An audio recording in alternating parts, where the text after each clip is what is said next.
Banners वगैरह लगवाती थी, तो इतने राइवल्स थे ना, बैनर्स लगा 1 घंटे के बाद हटा दिया जाता था। मुखर्जी नगर आपको पता ही है, जहाँ पे हर दिन 10 कोचिंग इंस्टीट्यूट्स खुलते हैं तो दूसरे दिन 4 बंद भी हो जाता है। मेरी प्रॉब्लम्स बढ़ते जा रहे थे और कहीं ना कहीं मैं मेंटली इनकॉन्फिडेंट हो रही थी। इसी बीच मैंने बहुत बड़ा लॉस सफ़र किया। मेरे एक कलीग ने मुझे सजेस्ट किया कि ma'am why don't you start a YouTube channel. पसीना पोंछ पोंछ के मैं बोर्ड रब करती थी, फिर शूट करती थी। बस मैं इस जर्नी के थ्रू ये बताना चाह रही हूँ कि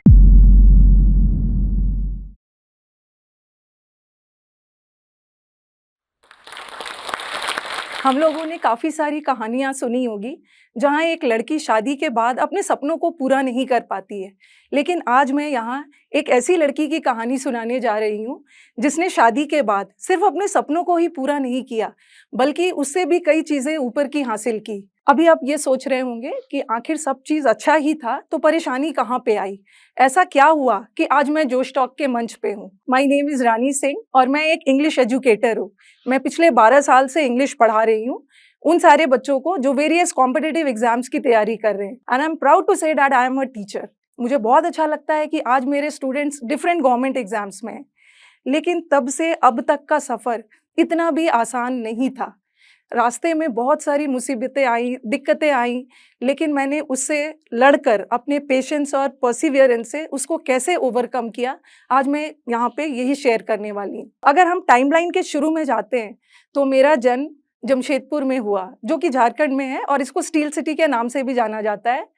और मेरी अपब्रिंगिंग एक मिडिल क्लास फैमिली में हुई, जहाँ पेरेंट्स ने हमेशा इस चीज़ पे जोर डाला कि education is the most powerful weapon. Education के इम्पोर्टेंस को ही समझाया बार-बार, और इसी वजह से मेरी स्कूलिंग जमशेदपुर के एक बहुत अच्छे स्कूल से हुई थी। चीज़ें स्मूथ चल रही थी और शुरू से ही मुझे पढ़ाने का, पढ़ने का, सिखाने का और सीखने का बहुत शौक था। और इंग्लिश मेरा एक फ़ेवरेट सब्जेक्ट हुआ करता था। जब मैं 7th-8th स्टैंडर्ड में थी, तो अपने नेफ्यू नीस को पढ़ाया करती थी। उस समय जब बच्चों से पूछा जाता था ना कि तुम्हें क्या बनना है? तो जनरली बच्चे बोलते थे कि मुझे डॉक्टर बनना है या इंजीनियर बनना है। बट मेरा सपना था एक टीचर बनने का। सब चीज़ें लाइफ़ में सेट थी, प्लान्ड थी, बहुत अच्छे से पढ़ाई चल रही थी। एंड देन ग्रेजुएशन के 3rd ईयर में मेरी शादी हो जाती है।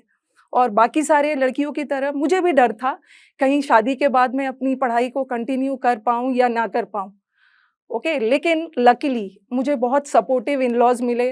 मेरे हस्बैंड भी बहुत सपोर्टिव थे और उन लोगों के सपोर्ट की वजह से मैंने सारा अपना पढ़ाई पूरा किया। इनफैक्ट अपने सारा मैंने मेजर स्टडी शादी के बाद ही की। ओके, मैंने अपना बीएड किया, मैंने अपना पीजी किया, फिर मैंने डिसाइड किया, जैसा मैंने प्लानिंग किया सब चीज़ वैसे ही चल रहा था। ओके, देन मैंने डिसाइड किया कि चलो मैं एक स्कूल जॉइन कर लेती थी। इंग्लिश मेरी अच्छी थी, मैंने एक स्कूल जॉइन कर लिया as a English teacher. English से शुरू से ही प्यार रहा है। फिर मैंने एक स्कूल जॉइन कर लिया एंड देन 2 साल पढ़ाने के बाद फिर I was blessed with a daughter. Daughter होने के बाद मुझे क्या करना हुआ कि जॉब छोड़ना पड़ा, क्योंकि मेरी बेटी को मेरी ज़रूरत थी। लेकिन चीज़ें इतनी भी ईज़ी नहीं थी, फिर भी मैंने मैनेज किया। बेटी जब थोड़ी-सी बड़ी होती है, तो उसके बाद मैंने सोचा कि चलो मैं फिर से स्कूल जॉइन कर लेती हूँ। लेकिन मैंने कुछ और ही प्लान किया था और भगवान का प्लानिंग कुछ और ही था। इसी बीच क्या होता है कि मेरे फादर इन लॉ डिहाइड्रेशन की वजह से वो गिर जाते हैं और उनका पैर टूट जाता है। तो वो मेरे लाइफ़ का एक, वहाँ से मेरे लाइफ़ का और एक मेरे करियर का बहुत टर्निंग पॉइंट था। मुझे शुरू में लगा कि ये 1-2 महीने की बात है, ठीक हो जाएगा। ऑपरेशन हो गया, मुझे लगा कि 1-2 महीने बाद वो चलने-फिरने लगेंगे, लेकिन ऐसा नहीं हुआ। हुआ क्या कि वो आने वाले 5 सालों तक वो बेड रिडन हो गए। ओके, चीज़ें जैसे भी 1 साल तक मैंने सँभाला, बेटी को भी देखना था, घर जैसा हॉस्पिटल हो गया था। हर दिन डॉक्टर का आना-जाना, और मैं अपने रिस्पॉन्सिबिलिटी में इतना खो गई थी कि मैं अपने करियर को ही भूल गई थी। 1 साल बाद, वैसे father in law bedridden ही थे, उनको बेड पे ही खाना-पीना देना होता था, लेकिन वो मुझसे काफ़ी अटैच हो गए थे। इस 5 सालों में जब वो बेड रिडन थे, मुझे पता ही नहीं चला कि कब मैं उनकी डॉटर इन लॉ से डॉटर बन गई। मैं उनसे बहुत अटैच हो गई और अपने करियर को भूल ही गई। जब 1 साल बाद जब थोड़ी-सी चीज़ें स्मूथ हुई, तो मैंने सोचा कि चलो मैं अपना स्कूल जॉइन कर लेती हूँ। लेकिन उस समय भी ऐसा नहीं हुआ। सिंस मैं अकेली थी तो मुझे सारा कुछ देखना होता था और मेरे फादर इन लॉ को मेरी ज़रूरत थी।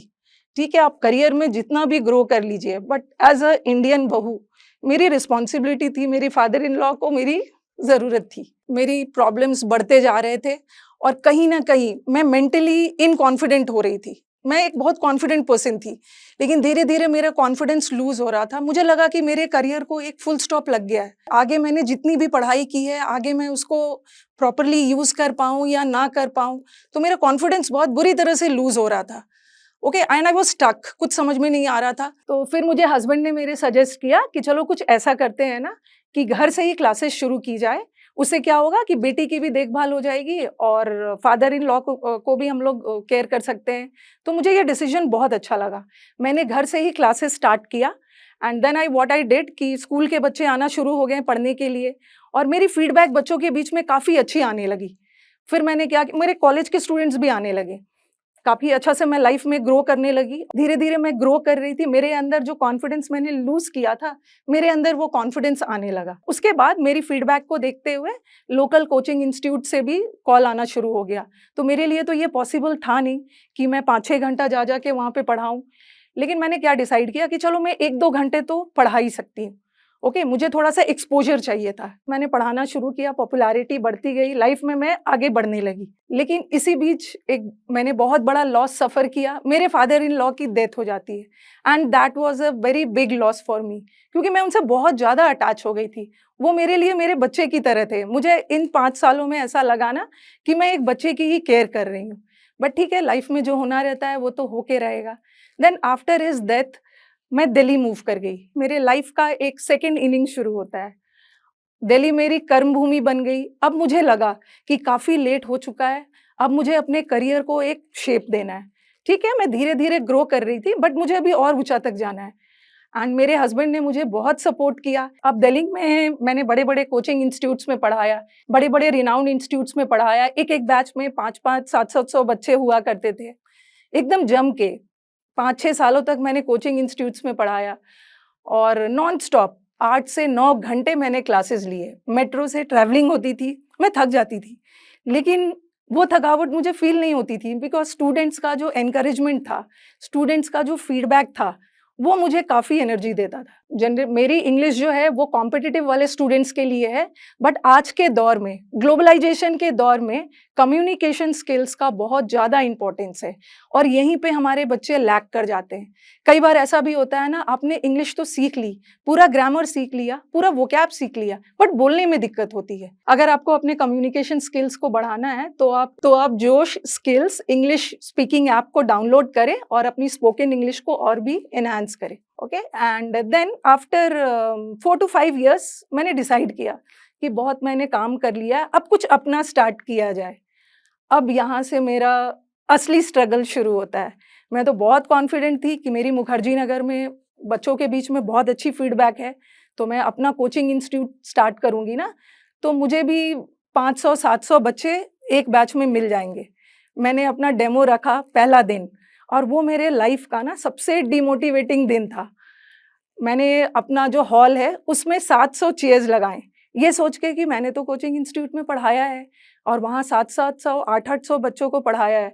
इनफैक्ट अगर 700-800 नहीं आएँगे तो कम से कम 400-500 तो आ जाएँगे। लेकिन जस्ट उल्टा हुआ। उस दिन 700 का मैंने सीट्स लगाया था बट आए सिर्फ़ 70 बच्चे।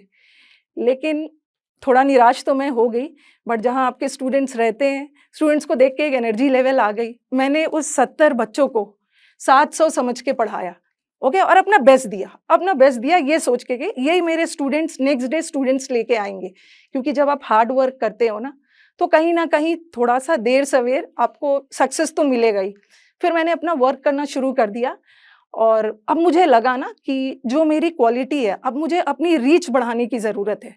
और मुखर्जी नगर आपको पता ही है, जहाँ पे हर दिन 10 कोचिंग इंस्टीट्यूट्स खुलते हैं, तो दूसरे दिन 4 बंद भी हो जाता है। तो बहुत कॉम्पिटिशन है वहाँ पे, बहुत ज़्यादा कॉम्पिटिशन है।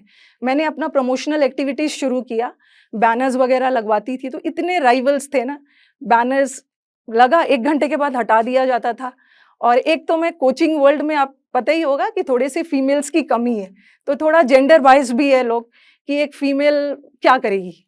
लेकिन अगर आपके अंदर मोटिवेशन है, अगर आप कॉन्फिडेंट हो, अगर आपको अपने आप पे भरोसा है, तो आप लाइफ में कुछ भी कर सकते हो। और मैं इस चीज़ों पे ध्यान ही नहीं देती थी कि मैं इस चीज़ों पे ध्यान दे के अपनी एनर्जी क्यों वेस्ट करूँ, क्यों ना मैं अपने कंटेंट पे काम करूँ, क्यों ना क्वालिटी कंटेंट मैं अपने बच्चों को प्रोवाइड करूँ। फिर मेरा कोचिंग इंस्टीट्यूट धीरे-धीरे बढ़ रहा था, लेकिन मुझे कहीं न कहीं डिससैटिस्फैक्शन था कि मेरी रीच और भी बढ़ सकती है और ये जो बैनर, पोस्टर से कुछ नहीं होने वाला है, अभी मुझे कुछ हट के करना होगा। इसी बीच मेरे एक कलीग ने मुझे सजेस्ट किया कि ma'am why don't you start a YouTube channel? आज के दौर में ऑनलाइन ऐड ज़बरदस्त होता है और आप यूट्यूब चैनल शुरू करिए और बच्चों के बीच अपनी रीच बढ़ाइए। एंड मेरा यूट्यूब स्टार्ट करना that was the most beautiful thing of my life. वो मेरे लाइफ का एक टर्निंग पॉइंट था।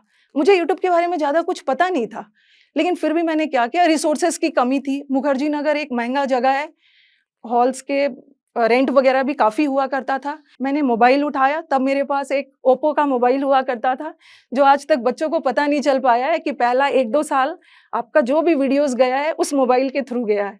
बच्चे को लगता था कि कैमरा वगैरह सेटअप है। मैं शूट करती थी, मेरे ऑफ़लाइन क्लासेस तो चल ही रहे थे, शेड्यूल हेक्टिक होता था। ऑफ़लाइन क्लास के बीच में जब भी मुझे गैप मिलता था, तो मैं वीडियो शूट्स कर देती थी, 5 दिन का वीडियो बना देती थी और मेरे स्टूडेंट्स 11 बजे मेरे वीडियो का वेट करते रहते थे। और कभी-कभी ऐसा भी होता था ना, लाइट्स चली जाती थी, लेकिन फिर भी मेरे अंदर पता नहीं वो जोश कहाँ से था, चाहे वो हो सकता है वो स्टूडेंट्स का एप्रिसिएशन था, स्टूडेंट्स के मेरे ऊपर वो भरोसा था कि लाइट कट जाता था, पसीना पोंछ-पोंछ के मैं वीडियोज़ बनाती थी। और आप लोग जो लोग मुझे मेरे YouTube English with Rani ma'am को फ़ॉलो करते होंगे, तो आपने मेरी जर्नी देखी होगी। मैंने एक छोटे से बोर्ड से स्टार्ट किया, आपने मेरा ट्रांसफ़ॉर्मेशन देखा होगा। एक छोटे से बोर्ड से स्टार्ट किया, धीरे-धीरे, धीरे-धीरे, बढ़ते-बढ़ते पसीना पोंछ-पोंछ के मैं बोर्ड रब करती थी, फिर शूट करती थी। धीरे-धीरे अब मैं स्मार्ट बोर्ड की तरफ आ गई हूँ और इस यूट्यूब चैनल से मुझे बहुत एप्रिसिएशन मिला। और उसके बाद एक बार मेरा यूट्यूब चैनल शुरू हुआ, तो फिर मैंने पीछे मुड़ के नहीं देखा। मुझे बड़े-बड़े कोचिंग इंस्टीट्यूट से ऑनलाइन एजुकेशन के कॉल आने शुरू हो गए। ओके, मैंने बहुत सारा इंस्टीट्यूट्स जॉइन किया भी, लेकिन यूट्यूब जो था मेरा, वो मेरे लाइफ का चेंजिंग पॉइंट था। फिर मैंने जब अपना ऑनलाइन बैच शुरू किया, तो जितना एप्रिसिएशन मेरे को ऑफ़लाइन बैचेज़ में नहीं मिले थे, उतना ज़बरदस्त मुझे ऑनलाइन मिला और मैं पैन इंडिया हो गई। सारे इंडिया के लोग, बच्चे अब मुझे जानना शुरू कर दिए। चीज़ें बहुत स्मूथली ग्रो कर रही थी। तो व्हाट आई फाउंड कि कभी-कभी ऐसा भी होता है ना कि बस मैं इस जर्नी के थ्रू ये बताना चाह रही हूँ कि लाइफ़ में कभी-कभी ऐसा होता है कि आपको सक्सेस जल्दी नहीं मिल पाता है। ओके, मेरे को मेरा सक्सेस लाइफ़ के सेकंड इनिंग्स में मिला। तो निराश होने की ज़रूरत नहीं है, आपको वर्क करते रहना है, ठीक है? हिम्मत नहीं हारनी है, पॉज़िटिव रहना है और मैं बस यही कन्वे करना चाहूँगी कि पॉज़िटिव सोचिए। फिर इसी बीच कोविड आ गया। ये कोविड आ गया तो उस समय मैंने अपना सारा ऑफ़लाइन बैचेज़ बंद कर दिया और मैं सोली ऑनलाइन आ गई। और जो रिस्पॉन्स मुझे ऑल ओवर इंडिया बच्चों से मिला, दैट वाज़ ट्रिमेंडस। तो I am very thankful for my students for supporting me. आप लोग को हिम्मत नहीं हारना है, कहीं न कहीं, किसी न किसी पॉइंट पे आपको सक्सेस मिलेगा, आपको बस अपना काम करते रह जाना है। लोगों ने ऑनलाइन एंट्री कोविड के समय ली, जब ऑफ़लाइन इंस्टीट्यूट्स बंद हो गया था, तो मैक्सिमम टीचर्स ऑनलाइन आकर पढ़ाना शुरू कर दिए। शायद मुझे पता था कि कोविड जैसा पैंडेमिक आने वाला है, तो मैंने अपनी ऑनलाइन एंट्री 2018 में ही ले ली थी। इसीलिए मुझे ऑनलाइन वर्ल्ड में बहुत जल्दी एक्सेप्टेंस मिल गया। बच्चों का ये कहना होता है कि मैम जब हम आपसे ऑनलाइन पढ़ते हैं, तो हमें लगता ही नहीं है कि हम ऑनलाइन पढ़ रहे हैं। ऐसा लगता है कि आप सामने खड़े होकर ही पढ़ा रहे हो।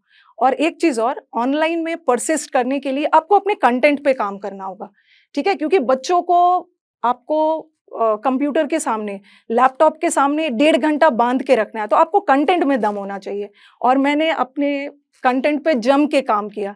अगर आप मुझसे पूछोगे कि मेरा यूएसपी टीचिंग में क्या है, तो that is my content. Okay, मैंने अपने कंटेंट पे ज़बरदस्त काम किया है, बार-बार उसको इम्प्रोवाइज़ किया है, बार-बार उसको अपडेट किया है, जिस वजह से काफ़ी सारे बच्चों ने इस यूट्यूब के थ्रू मुझे बहुत सारे सलेक्शंस दिए हैं। जब भी मैं यूट्यूब पे मैंने पढ़ाया ना, तो ये सोच के नहीं पढ़ाया ना कि ये फ्री बैच है। जो मैसेजेस आते थे बच्चों के, वो मेरा दिन बना देता था। मैम आपको पता भी नहीं है कि आप कैसे हमारी हेल्प कर रहे हो। ओके, तो फिर मैं पूछती थी भाई मेरी ड्यूटी है, तो उनका कहना होता था कि नहीं मैम, अभी मैं बताता हूँ कि आपकी वीडियो को देखने के लिए हम लोग बहुत एक पिछड़े जगह में रहते हैं, पिछड़े गाँव में रहते हैं, तो वहाँ हम लोग क्या करते हैं ना, आपकी वीडियो को टावर के नीचे जाके उसको डाउनलोड करते हैं और फिर उसको घर आके देखते हैं। और आपने पढ़ाते वक़्त कभी भी ऑफ़लाइन मतलब पेड बैच या फ्री बैच वाला भेदभाव कुछ भी नहीं किया है। तो मुझे बहुत अच्छा लगता है कि जब एक गरीब परिवार से एक बहुत अंडर प्रिविलेज्ड परिवार है और वहाँ का जब एक बच्चा इंस्पेक्टर बन के निकलता है, तो बहुत ज़्यादा खुशी होती है और ये मेरे लिए लाइफ़ का सबसे बेस्ट रिवॉर्ड है और यही मेरा असली मोटिवेशन है। जब बच्चों के कमेंट्स आते हैं, बच्चे जब मिलने आते हैं, तो वो खुशी आपको कोई नहीं दे सकता है। ठीक है, आपको सैलरी मिल रही है, बट सैलरी तो एक अलग-सा है, मॉनेटरी बेनिफिट है, बट जो एप्रिसिएशन बच्चों से मिलता है ना, वो अल्टीमेट है। ओके, उसको मैं डिस्क्राइब नहीं कर सकती। तो मैं इस जर्नी के थ्रू बस एक ही मैसेज कन्वे करना चाहती हूँ कि लाइफ़ में हमेशा पॉजिटिव रहना है, हिम्मत नहीं हारनी है, ठीक है? और मैं पर्सनली ये चीज़ मानती हूँ ना कि कभी भी अपनी प्रोफ़ेशनल लाइफ़ के लिए हम अपनी पर्सनल लाइफ़ को इग्नोर नहीं कर सकते हैं, ठीक है? लाइफ़ में प्रॉब्लम्स आते हैं, उस समय हमें दिक्कत होती है, लेकिन कहीं न कहीं अगर मैं उस समय अपनी फादर इन लॉ को इग्नोर कर दी होती, नहीं ध्यान रखती होती, तो ये मेरे लाइफ़ का सबसे बड़ा रिग्रेट हो गया रहता।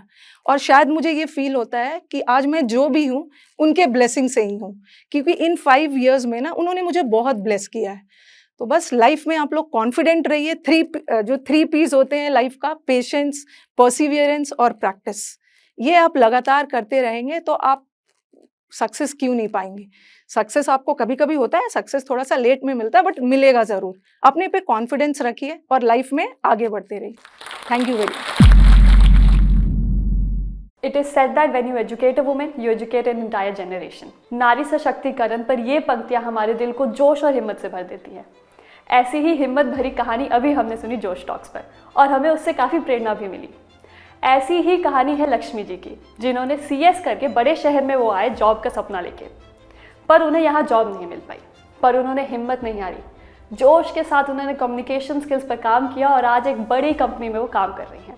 लक्ष्मी जी की ही तरह कई स्टूडेंट्स जैसे कि वैशाली जी, नीला, प्रणाली, आरती और उषा जी ने मिलके जोश स्किल्स के साथ विभिन्न स्किल्स जैसे कि spoken English, communication skills, personality development, finance, business building सीख कर आज अपनी अलग पहचान बनाई है। आज ही अपने जैसे लाखों स्टूडेंट के साथ भारत के number 1 spoken English learning app जोश स्किल्स ऐप के साथ अपनी इंग्लिश लर्निंग जर्नी शुरू करें।